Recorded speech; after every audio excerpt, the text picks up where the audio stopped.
The 145th anniversary of the Women's Club of New Britain is now called to order. Today's meeting is dedicated in the memory of Phyllis Vasnoskis, our former treasurer. Phyllis passed away October 5th, and we were very sorry, and we certainly will miss her. She was our treasurer for approximately 10 years and a wonderful, wonderful person. So if we could just have a moment of silence in memory of Phyllis Vasnoskis.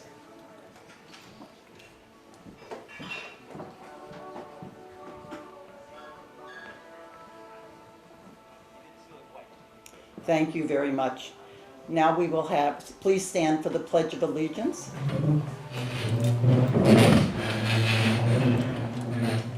I pledge allegiance to the flag of the United States of America and to the republic for which it stands, one nation, under God, indivisible, with liberty and justice for all. Thank you very much. And as all of us know, we still don't know who our president is going to be yet. I checked just before I left my home, and it might be another day or two, I guess they said, before all the votes are counted. But I do want to bring to your attention that we did receive our rights, our civil rights to vote, of the women. And so that happened 100 years ago, that the women were given the privilege to vote for our president. And it was very interesting when I decided to look back to see who was president of our women's club 100 years ago. That would have been 1920. 1920, the president of Women's Club at that time was Mrs. Ruthus N. Hemingway. I don't know if any of you remember that name, but I thought while we were talking about some familiar names, I just wanted to mention the woman who was president when our organization was started 145 years ago was a Mrs. Mahlon Woodruff, and that was 1876. So imagine, we have continued with the Women's Club for 145 years continuously, and I think that is a wonderful thing, and I want to clap for everybody. I think it's absolutely amazing that our club has, and I'm sure that many women who were at the Women's Club 100 years ago absolutely worked hard to enable us to vote. And that's our privilege now, and I know we all voted. I know I did. I stood in line and I did my voting. Some other people that I thought we should just bring their name out to you, because I'm sure you would recognize some of these names. There was a Mrs. Charles Parker in 1888 that was president, and Miss Alice G. Stanley. She was president 1892 to 94. And then, of course, there was Mrs. Frank J. Porter. That's a name that's familiar to everybody around town here. I'm just trying to pick the certain ones out. And of course, we talked about a Mrs. Andrew J. Sloper at our last meeting, and she was the mother of one of the survivors from the Titanic. And so just think, she was president of our Women's Club in 1915 to 1918. And some of the other people that I would like to bring up, mentioned, was the Mrs. John C. Loomis. She was president 1925 to 27. And then Mrs. William H. Judd was president in 1933 to 1935. Mrs. Walter J. Moore was president 1939 to 41. I'm going down the list here. Mrs. George E. Parker, 1959 to 81. Mrs. Bennett H. Hibbard, 1961 to 1963. And I'm going on down, and I would like to also bring to the attention of everybody here that in 1985 to 1987, it was Mrs. Amy Brochu. And Rita is with us today. Stand up, Rita. Thank you, Rita. Rita spent many years at the Villages in Florida, and it's nice to have her back. So thanks for coming I'm back. back for good now. What? I'm back for good. I'm now. happy. We're happy to have you back with us now for good, too. And then, guess what? In 1991 to 93, there was a Mrs. Charles S. Vigra Jr. So I go back a few years, too. And then, of course, we had Mrs. Emily Yukna, who's here. Emily? Yes, thank you. So we do keep a lot of our past presidents active. And I want to thank everybody for coming today. This is a wonderful thing that we're celebrating our 145th anniversary. So with that in mind, I will now call on our recording secretary, Mary Ann Rothstein, to present the minutes of our last meeting.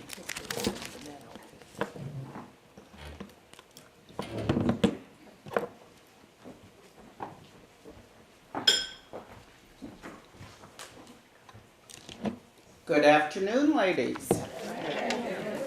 I know many of those ladies, and I feel so young. The October 1st, 2020 general meeting of the Women's Club of New Britain was called to order by President Gail Vigra at 2:05 p.m. Following the Pledge of Allegiance to the flag, President Vigra welcomed the membership and announced that she had decided that we should have a theme.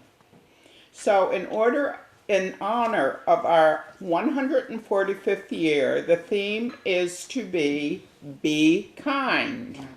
She quoted excerpts from her letter to the membership found on page 3 of our yearbook. This plan was developed in light of the continuing and the spread of the coronavirus. Specifically the following. Number 1, move the year's meeting to the Shadow Meadow Country Club. Number 2, print and send out our yearbook. 3, wear masks. 4, practice social distancing. 5, refreshments will be provided in a safe manner. In addition, members who cannot or choose not to attend meetings in person can access the meeting by following the directions on page 4 for live streaming. The recording secretary's minutes were read by Mary Ann Rothstein with no corrections, and they were filed. President Vigra also recognized Vice President Judy Ruff for all her help and support. Hospitality Chair Jan Hansen-Yeager awarded raffle prizes to the following members: Lindy Martin, Jan Hopper, Rita Brochu, and Irene DePace. President Vigra announced that there was no membership news from Gloria Frost. Corresponding Secretary Effie Peshka announced that there was no new correspondence. Vice President in charge of program, Judy Ruff, served as speaker hostess and introduced Phil Devlin, our guest speaker, who spoke on the Connecticut Connection to the Titanic, our program for that afternoon. Following the program, President Vigra thanked the following people: Effie Peshka, Paula Zielinski, Jan Hopper, Jan Hansen-Yeager, Judy Ruff, and Mary Ann Rothstein for their contributions to a successful meeting. In addition, she recognized Cinematic Images for the live streaming, Corey Canning, club manager of the Shadow Meadow Country Club, as well as Michelle McMahon. A motion to adjourn was made by Paula Zielinski, seconded by Jan Hopper, and the meeting adjourned at 3:15. Respectfully submitted, Mary Ann Rothstein, recording secretary. There's a correction. Yeah, there is one correction. There is one correction. Okay. The corresponding secretary is Virginia. Carolyn. Yeah. I'm sorry. She was the corresponding. Previous corresponding secretary, okay. Thank you, I'm sorry. That's all right. I will make that correction.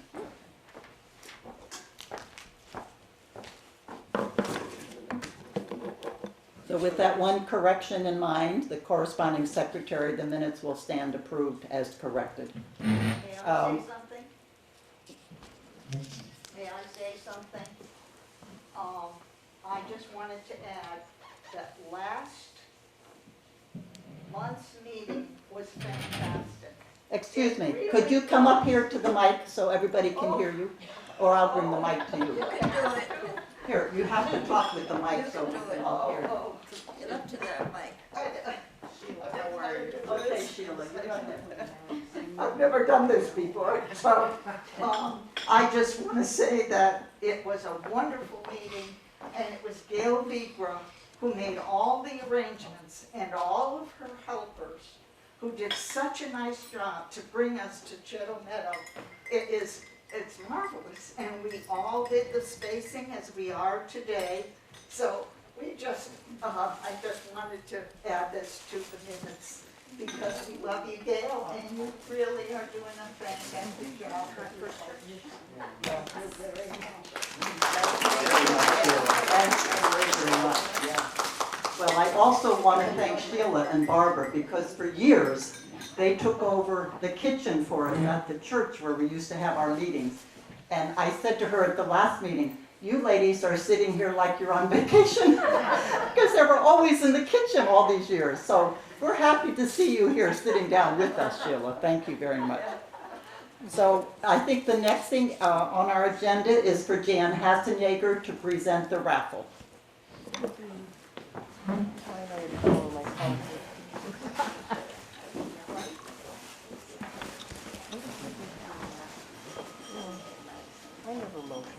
Everyone got a raffle ticket, right? I'm just going to read the last three numbers because the other ones are all the same. 675. Right here. Oh, good for you, Effie.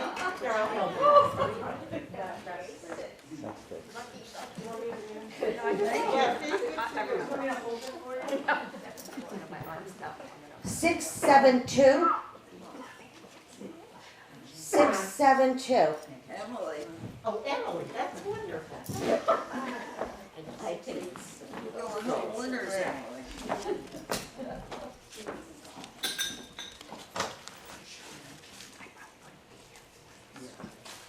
685. 685. Wow. Now, I wanted to mention, Gail mentioned that this is the Year of the Women. They have the suffrage vote 100 years ago. The New Britain Museum has an exhibit for the Year of the Women, and a lot of it is on how they battled for the suffrage vote. You know, if you have a chance, you can go visit. It's very, very safe there. But you have to make a reservation. Okay, you can do that online. Oh, good to know. And on Saturday morning, it's free. I think we need to give Jan Hassenjager a round of applause. She is always so efficient. She meets everyone when they come to the meeting and makes sure everything is going well, takes care of all of the raffle. And Jan, we thank you very much for your continued support. I also want to mention that one of our other members, Gladys Feigenbaum, recently passed away. I just was informed about that. And I know most of us knew Gladys. She was a member for many years. So let's have a moment of silence for Gladys Feigenbaum.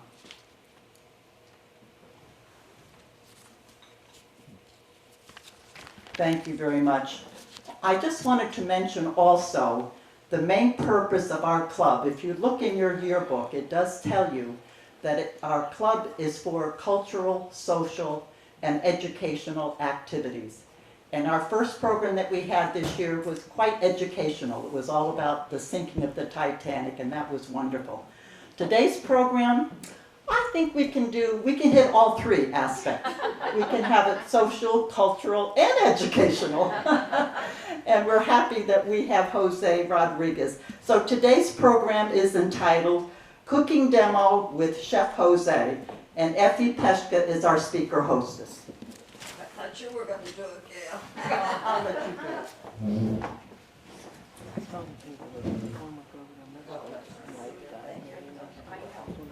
Mr. Jose Rodriguez, better known as Chef Jose, is not a stranger to the New Britain Women's Club. He will prepare healthy and enjoyable foods for us today. This program will be highlighted with Chef Jose hot and cold hors d'oeuvres for our members and guests to enjoy. Chef Jose is not only an excellent chef, but he enjoys adding humor to his cooking demos. What he makes will be a surprise. Please welcome back Chef Jose Rodriguez.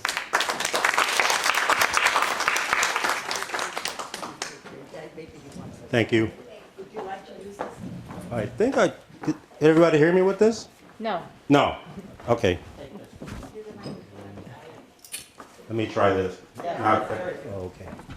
Well, unfortunately, speaking is not my strength, as you can see right now. Well, actually, because I have the camera in front of me right now. That doesn't have to do too much with crowds, but really, I've never been live streamed before. Maybe when I was sleeping or something, but it's not something I realized. But this is definitely first for me.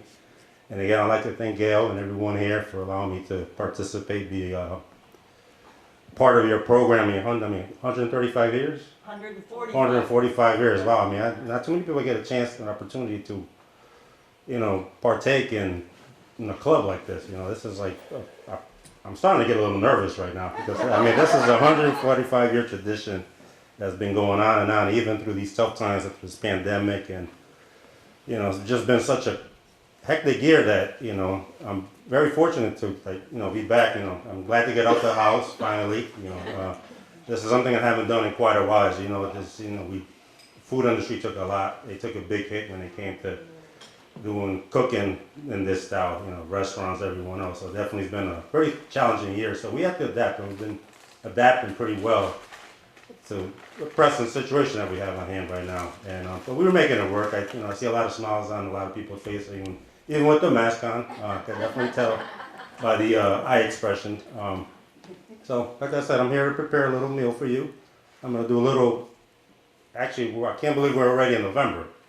And Thanksgiving is right around the corner. So, actually, gearing towards the Thanksgiving type of meal theme that I'm doing right now. It's just incredible. I can't believe I'm still in June, pretty much. But it's just one of the most interesting years I think pretty much everyone here.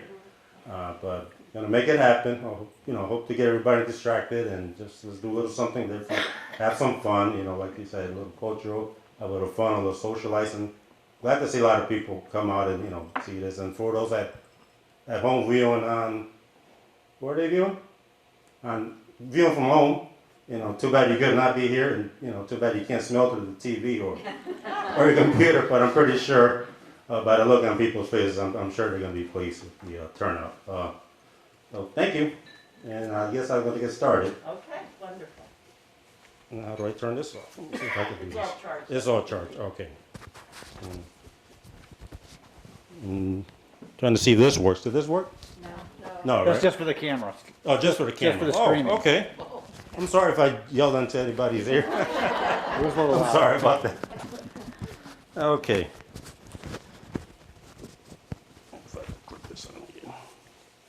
Yeah, I'm gonna try to talk loud without the microphone. I think I'm pretty loud as it is anyway. I know. Just, My mic fell off. Oh, there we go.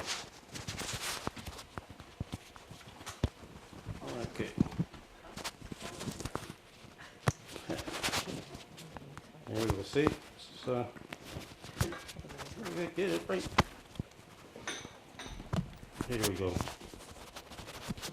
I was never good at this.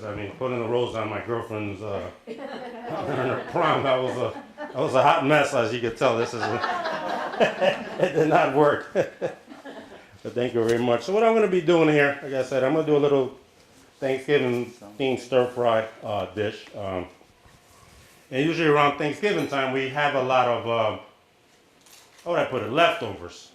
And I don't want to label it as leftovers. That what I have here. Most everything here is pretty much fresh, is not cooked, except for a few vegetables.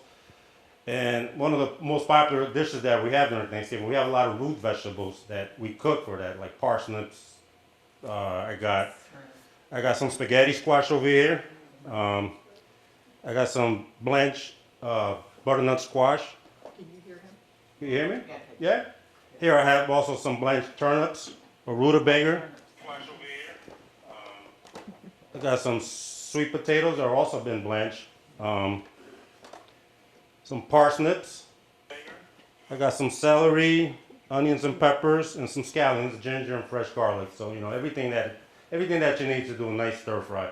But again, the theme is going to be about pretty much things that we have around the house during the Thanksgiving season, that we have a surplus of stuff and we don't know what to do with the leftovers, or maybe we want to be a little more creative and do something different.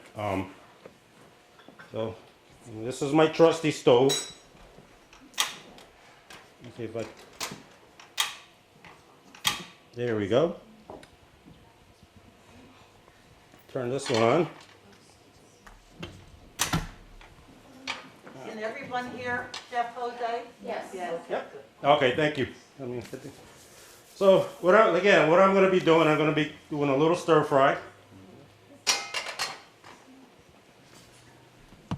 And a lot of times for the stir fry, we have noodles or some kind of rice as a base.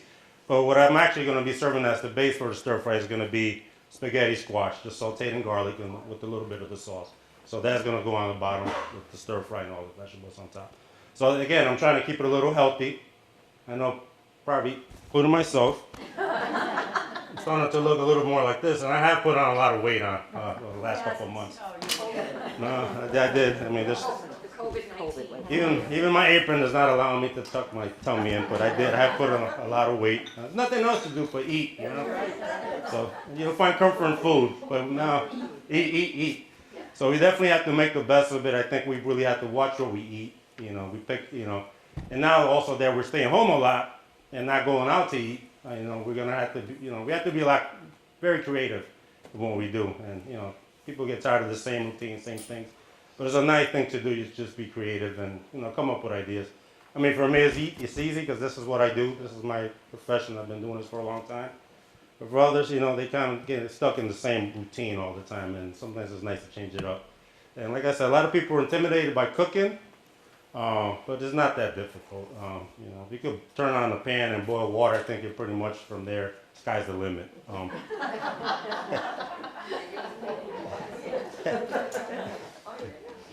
So again, I could have chopped a lot of the stuff up right now. I didn't want to do that. I don't know what the regulations are now with this COVID thing going on. A lot of regulations have been changing in the food industry. We have to do things a lot differently.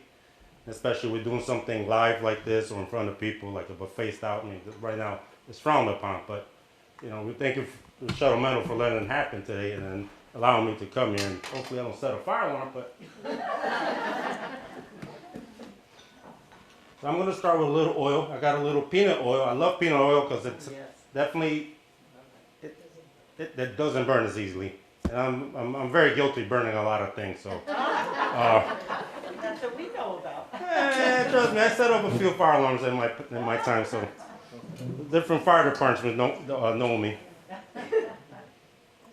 I'm just gonna transfer this here for a second while I chop away. So again, I got a little peanut oil, and again I have an onion. Just gonna chop it up. And this is the best part about doing a cooking demo, the noise and the chopping. Without it, it's kind of boring. I did some of the work already. I got some peppers here.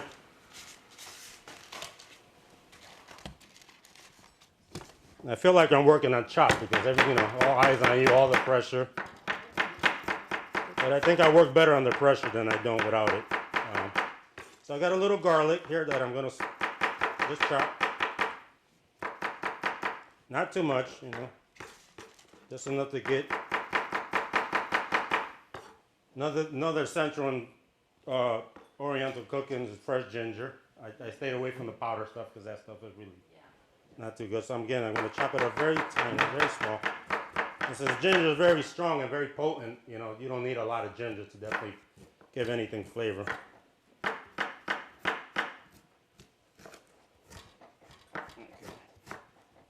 I use the ginger powder. That's why my food isn't as good as Jose's. Well, it does work to an extent. I mean, Do you have to cut it up really fine? you do because it's a very fibrous type of root. You could grate it. You have to peel it. You got to peel it first, and that's the problem with it's just so odd shaped that you have to definitely peel it. Some people use the back of a spoon. I was fortunate to find a pretty even sized ginger root, and I was able to just peel it with a regular peeler. But other times you get these odd shaped things, and it's just a pain. So I've seen people do it with the back of a spoon. But again, it's very. I don't want to get this to smoke. But it freezes good. It freezes very well too. Yeah, it freezes very well. You can actually boil it too and freeze it, I just leave or it. you leave it as it is. I do it, press and seal, A press and seal, yeah. and then put it in a Ziploc bag, and it'll last. Yeah, and like I said, it has a lot of wonders to ginger. I mean, you could, It's good for your stomach. yeah, you have it's good for your stomach. It's good for a lot of things. They say, even tea. I know some people that put it right into tea. I know some people from Oriental countries. They actually make a drink with ginger, and they say it's supposed to be very healthy, very for diabetes and you name it. I'm just gonna let this cool down. So I'm gonna toss the onions in the. There we go. I'm just checking.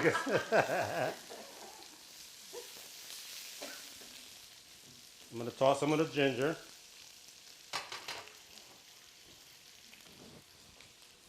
And I don't want to toss the garlic in first because that tends to burn very fast. Like everybody knows, probably a lot of chefs over here that would definitely know about that. But I got the peppers already diced up. It's just regular green and red peppers.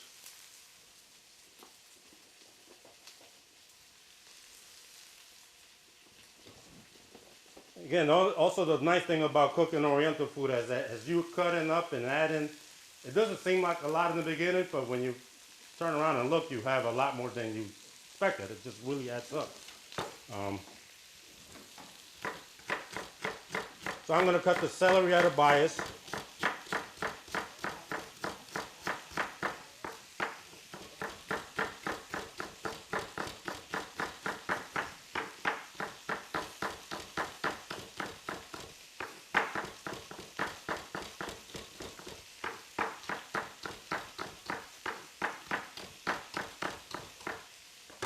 Give those a little stir.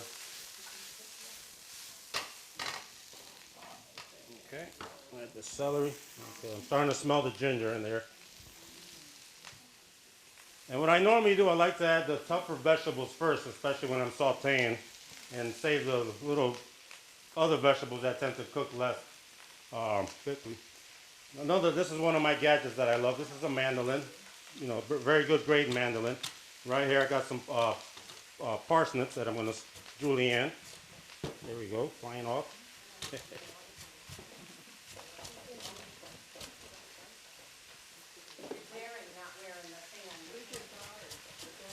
What was that? Oh no. I mean, trust me, I've done it before, but you have to be very careful with these things because, oh yeah. Let me check. Yeah, I got 5 fingers. I'm still okay.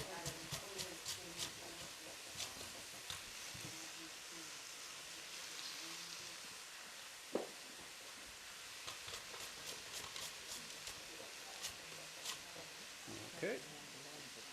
Pretty good.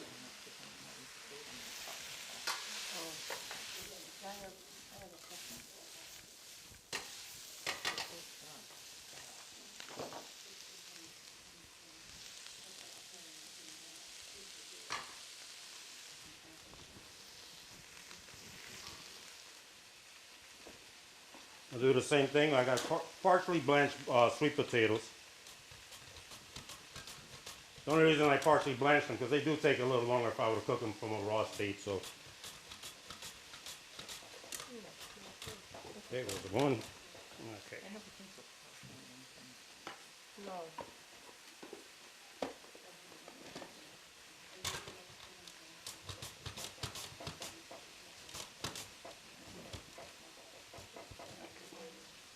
I don't want to go too far because then you're right. I won't have any fingers.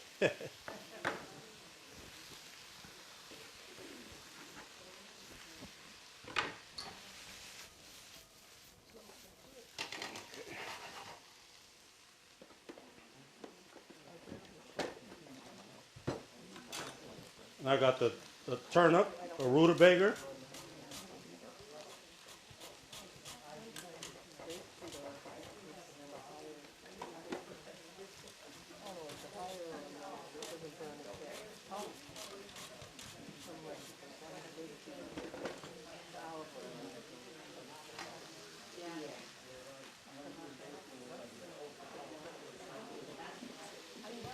Okay.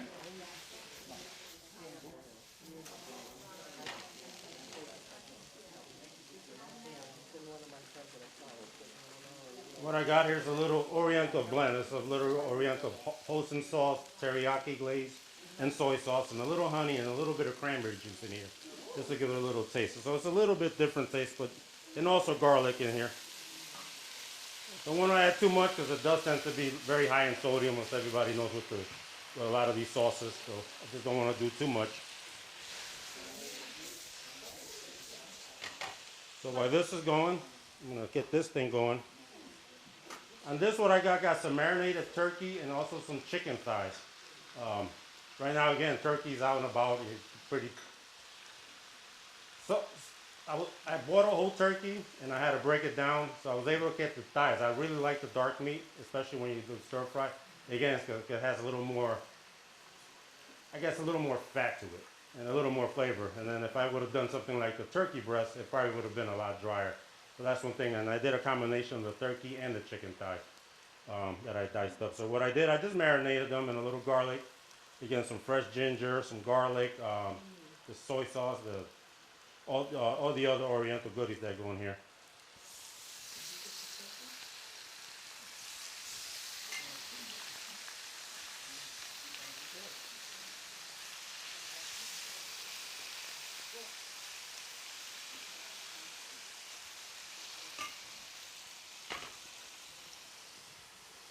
Making a mess over here. I'm sorry, Country Club.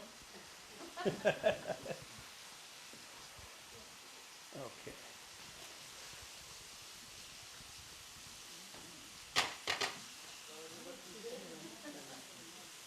Tell you one thing, this COVID thing got me out of shape too. I'm having a hard time lifting this. Before I had no problem, but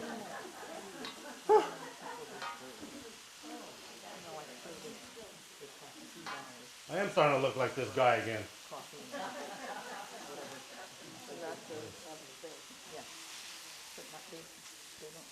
So I'm going to saute this chicken here. I don't want to cook the chicken with the almost cooked vegetables, just again because of the cross contamination. Got to be really careful with poultry or any other meat. So what I'm going to be doing, I'm just going to be cooking it and adding it on as I go. Once it's almost cooked, I'll put it on. And again, like it's already stretching. You know, it doesn't seem like a lot of ingredients that I put in, but I'm already looking at it. The thing is just building up as I go.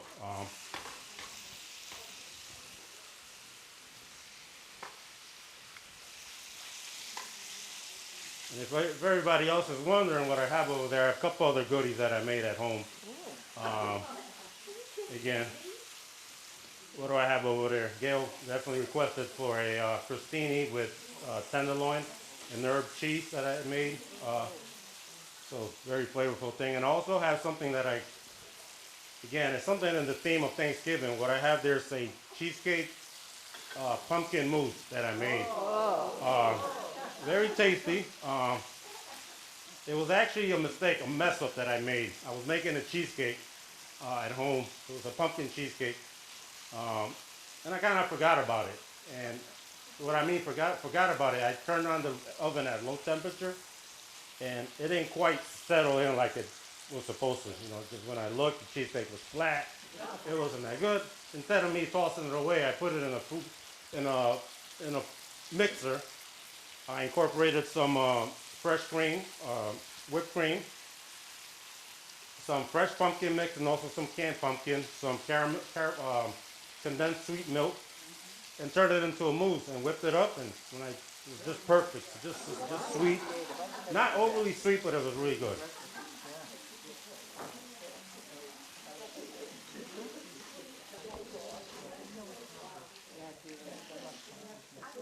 I think everybody has a sweet tooth. I think that's the thing that caught everybody's attention. All right. Gonna add a little more here.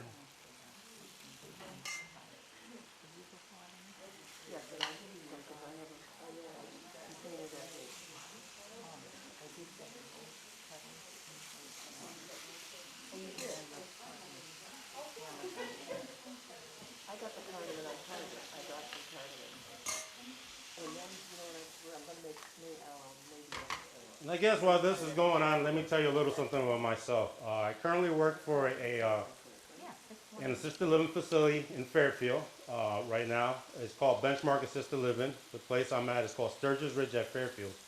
I've actually been around with the company for over 10 years. I did my rounds in a lot of different places. I was actually close by, and that's how I met Gail. I used to be at the Village at Kensington in Meriden, which is a little closer by. So I was there for about 5 years in this location in Meriden. So I did my rounds, you know, pretty much all throughout the state. I got to see the western part of the state. Now I'm in I did the central part, a little bit of the eastern part up in Manchester. So I have been doing my rounds. I got a chance to really meet a lot of different people, get to just do a lot of interaction with different people from all over the place, meet a lot of different professionals. And like I said, I got. Tell everybody that my husband and Jose became very good friends. Oh, we were buddies. We're so good to each other. I still have his tie. He gave me a tie that I still have, and he definitely. I mean, we were buddies. We would joke around and just poke at each other, and like really have fun. I really had fun with Charlie. He was. I mean, his smile was contagious. That's one thing he had. His smile was incredible. I mean, fortunate to be present at. I guess you renew your vows at my location. Yeah, it was very, like I said, get to know people, and that's one thing I really like to do. Is just I like people. I mean, I really like people more than anything. I mean, I get along well with a lot of people. I don't think I have a bad bone. So I do have I got a couple of bad knees. But other than that, I really, you know, just really like care for people and just seem to be a people's person. And that's something that I guess that's how I am. I definitely. I'm kind of a jokester, you know. I like always making people laugh. As far as being in front of a camera, this is not my strength, and I should be looking into it and waving at everybody. How's everybody over there? Maybe there's a career in this for me. I don't know. I should. I thought about it. People always gave me suggestions. Why don't I do a food blog and do all this? And I love to eat. I mean, I go all over. Whenever there's an opportunity for me to try different type of foods, I'm out there. You know, I love pretty much everything. I had right before the pandemic hit. I had Ethiopian food in New Haven. It was very interesting. Something I never had, but you know, just by going out to eat to all these different places, you get to experience all these things. And again, you got things like YouTube and all these people that go around all over the world and traveling. And so, you know, sometimes that's all I do is watch cooking shows. Actually, more like travel shows when it comes to being food. You know. So whenever I go on vacation, one thing I like to do is just definitely go to eat different places that are offbeat. Not your traditional place that everyone goes to. I like to go out and explore, you know, just like somewhere different. That definitely the food is a lot different. And like I said, I've been cooking, I would say over 30 years, probably longer.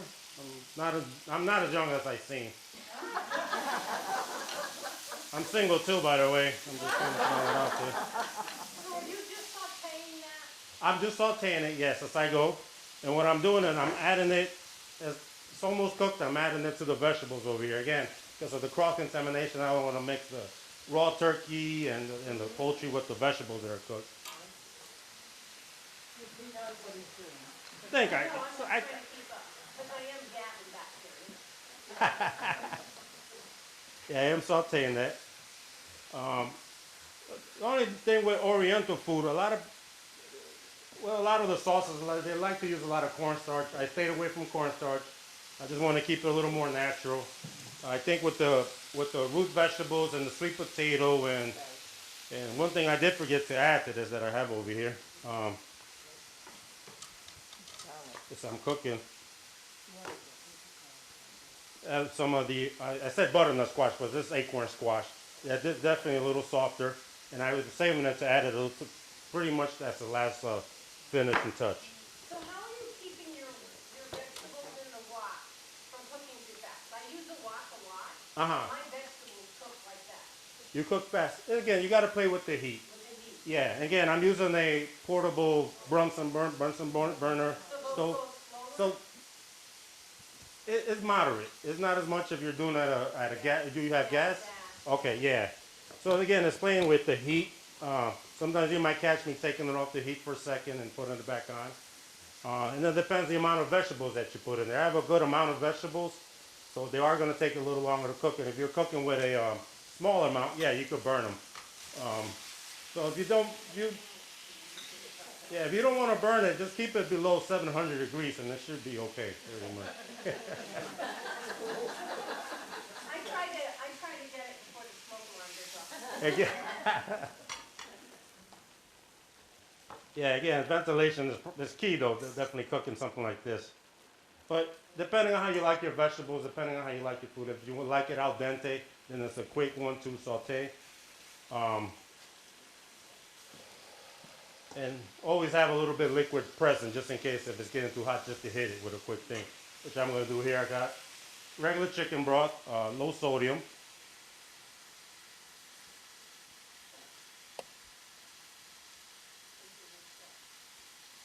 Again, the reason I got low sodium chicken broth is because a lot of these Oriental sauces, they do have a lot of salt. And this is kind of going to level it off a little bit. I'm going to add the butternut squash, acorn squash into it.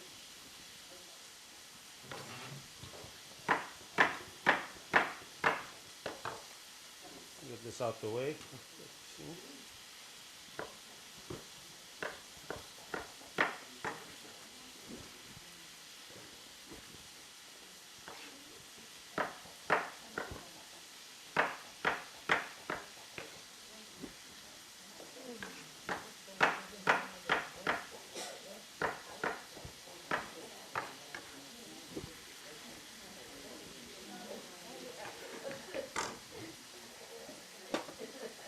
Okay. Now this is definitely too heavy for me to even try to attempt to give it a flip with my hand.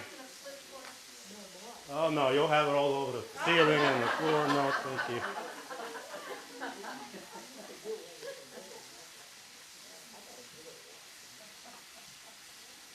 And now one thing I did find out just recently, I went to the doctor.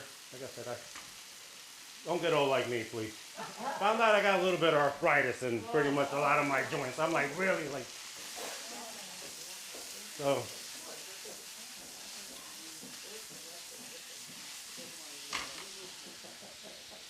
Oh boy.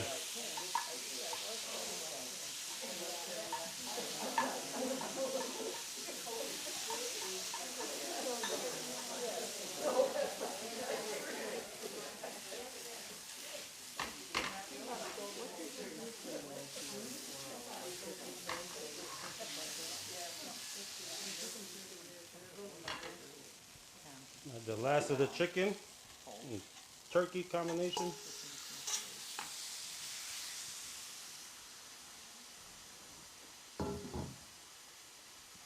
Well, I'm really surprised these things are lasting because a lot of times they run out on me. The gas or the propane runs out on me right in the middle of cooking, and I'm like, and that's usually when I have the longest line coming at my way. I'm like, what?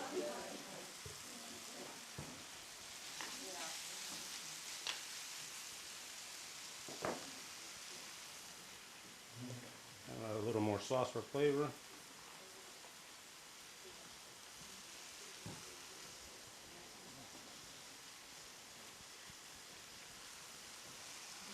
But they have a linen company, do they? Yes, they do. Don't worry. I spill all the time. Okay. Are reading what the lady wants? No.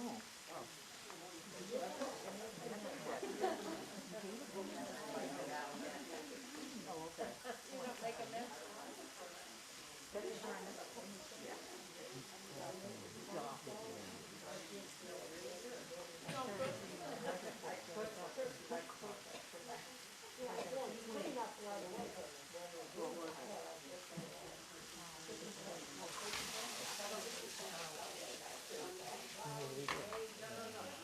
We don't have commercials, right, do we? Just checking.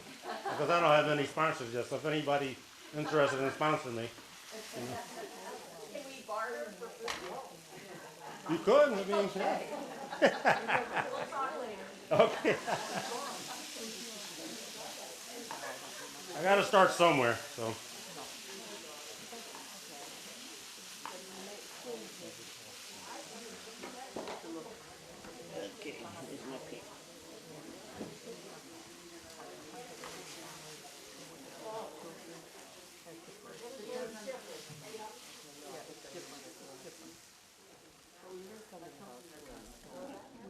I don't want to burn anything. I was telling Bernie, so they can,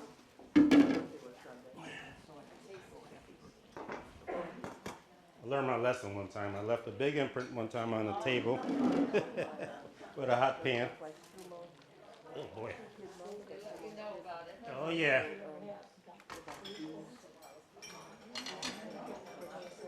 so I ordered it. He said it was a long range rifle.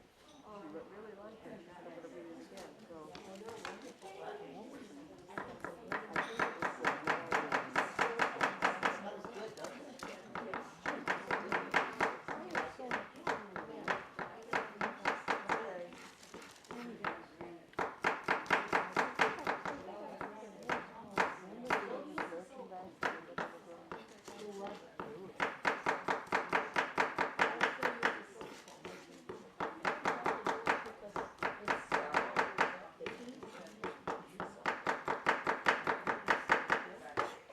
A little more garlic.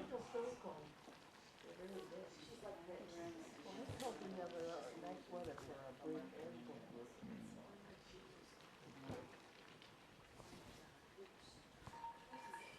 They should have been a day we could have been outside. I know. Lower this down.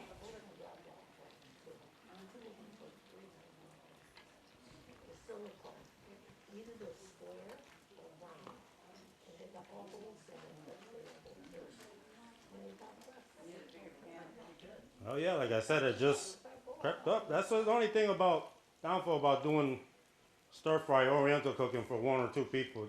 Just when you think you don't have enough, next thing you know, it turns out to be a times 5 of what you started with. Okay, so again, in this pan again, I have again a little more garlic. Just gonna give it a quick. And this is, I think, this is one of my favorite squashes. I mean, a lot of them taste alike, but the advantage with this spaghetti squash, and you can use it against, yep, definitely. So what I did basically, nobody has ever done one of these. Very easy to do. You cut them in half, scoop out the insides. You can put them in a roasting pan in the oven with a little bit of water. Cover them, stick them in the oven. You could do the same thing with a larger saute pan or pot. Just enough water to cover them, make them steam. Turn them upside down, and then just let them go for about 10 to 15 minutes or even longer. They cook quicker like that? They cook quicker, yeah. They take a long time. They do take a long time. I think I did steam them, so it took me around probably 40, no, not 40, about 20 minutes for them to get soft. Yeah. Cover them with water or just No, just partially. Maybe about like a water bath? like a water bath, yeah. No, you don't need too much. And then you cover them with like tin foil or something? Tin foil, or if you have a lid or something, just slap it on and they cook really nicely. That's the thing of it. It's so interesting how they look.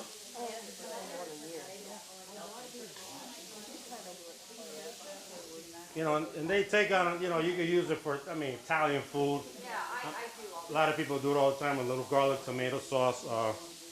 I figure I'll give it a try with some Oriental because it absorbs a lot of the sauce and a lot of the flavors.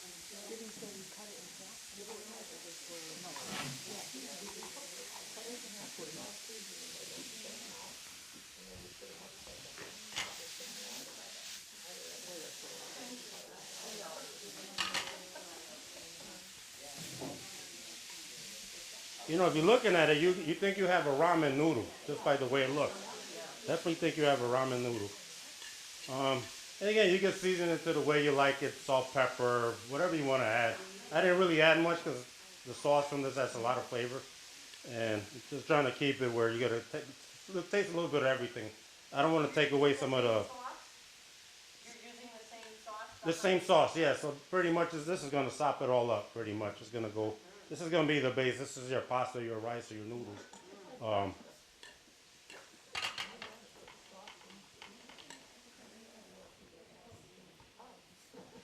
I think a lot of people are intimidated by doing the spaghetti squash. I don't, very easy to do, and it's like, yeah, that is.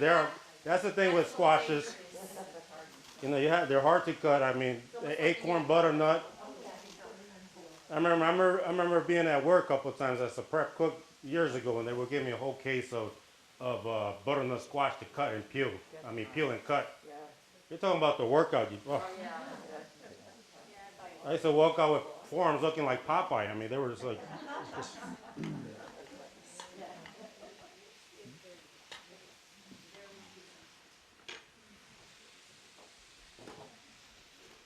So again, butternut. This cooks really fast. Basically, it's just since it's already cooked, it's just heating it up a little bit more and adding to some of the flavor.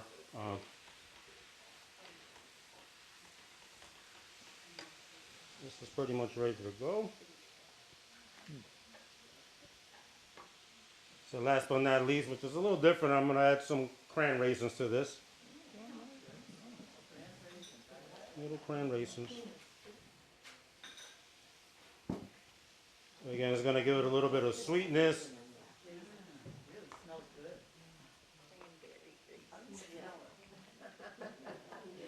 Do you smell it?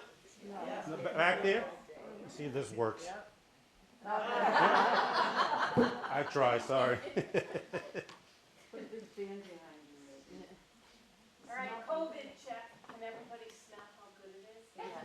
I could. Okay, you don't have COVID. Yeah, so that's very interesting to say COVID, because now where I'm at right now, I have to get tested every single week, pretty much. It's a standard procedure now. They just changed that, didn't they? It might be depending on where I'm at. I think they were going to stretch it for every 2 weeks.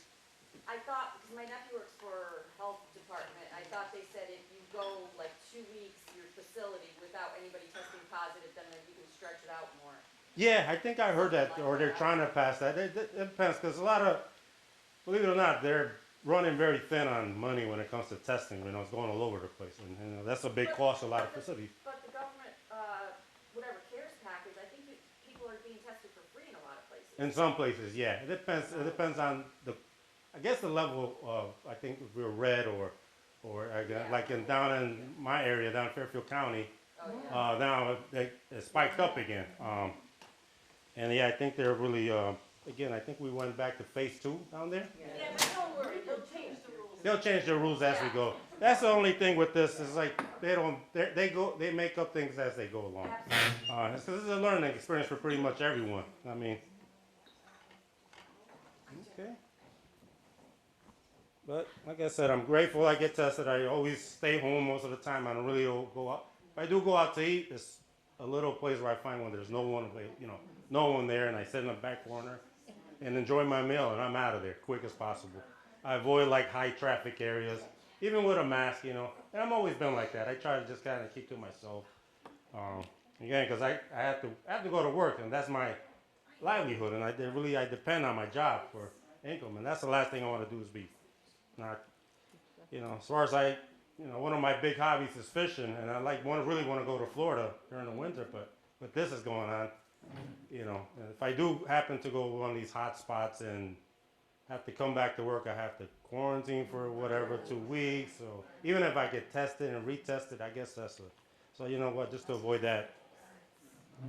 So yeah, it is what it is. Like I said, I guess we're getting used to it. I think right now, it is. I could just remember back in March, we were paranoid pretty much, and now as time went on and we got to I think we calmed down a lot. Our nerves kind of eased.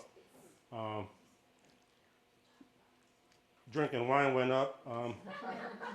Definitely did, but very interesting times we're living at right now. Definitely very. So I don't know, who wants to be the first person to maybe try it? He's looking at you. I'm looking at Gail. I will be happy to try it. Now definitely I got to figure this out, how this works now with the COVID situation. I mean, if I was at at a restaurant or I guess they don't even have buffet places anymore. They took a hit pretty good. I think I have to probably go by table, Yes. really go by table and 6 feet apart. 6 feet apart and how that works. Do you need anything from the kitchen? Do you need, Mm, are you gonna serve it on plates? I have plates, and also I got these other goodies. I mean, I'd like everybody to try some. So you tell me what you want me to do. Shall we start? Pass those around, go to each. Pass them around. I guess I'll start with the plates and I'll just go. Yeah, maybe that works. So what would you like to start? Would you like to start with a little bit of the hors d'oeuvres that I prepared right now? Yeah? Okay. Well, thank you for having me. I'm really glad. Never made it. You know, I walked into this hall, there's 8,500 people. Oh my gosh. And I'm standing there like, I am in a. I basically broke. It was definitely something that was new to me, but after that I got the nerves. May I have your attention? I don't know where the mic is. Here it is. Is it still on? Yes, it is. Okay. First of all, I want to thank Chef Jose. Your personality and your culinary skills made this program excellent, and we thank you very, very much. I also want to thank Cinematic Image for the live streaming that they do at all of our meetings. This way, members who cannot come out will have the privilege of watching the meeting from their home. And a lot of them have told me that they really enjoy watching. They wish they could be here, but if they can't be here, at least they paid their dues and they can see the wonderful programs that we have. So a special thank you also to Shuttle Meadow Country Club manager Corey Cannon, and for Shuttle Meadow director Michelle McMahon and her staff. So we need to thank them. Our next meeting will be Christmas Cheer with the New Britain Symphony Brass Quintet, and I'm sure you'll enjoy that. That is going to be December 3rd, 2020 at 2 o'clock here at Shuttle Meadow. Remember, ladies, our meetings are always the first Thursday of every month with the exception of January because we do not meet in January. And also we want to remember our 145th anniversary theme, and it is Be kind. That's right. We all need to remember to be kind. I know it's difficult with this corona that everybody gets, you're inside and everybody gets a little anxious to get out and get going. But just remember, be kind and be respectful. May I have a motion to adjourn the meeting? Second? Okay. The meeting is adjourned, and I want to wish you all a very nice Thanksgiving, and please remember the veterans. Thank you very much. See you in December.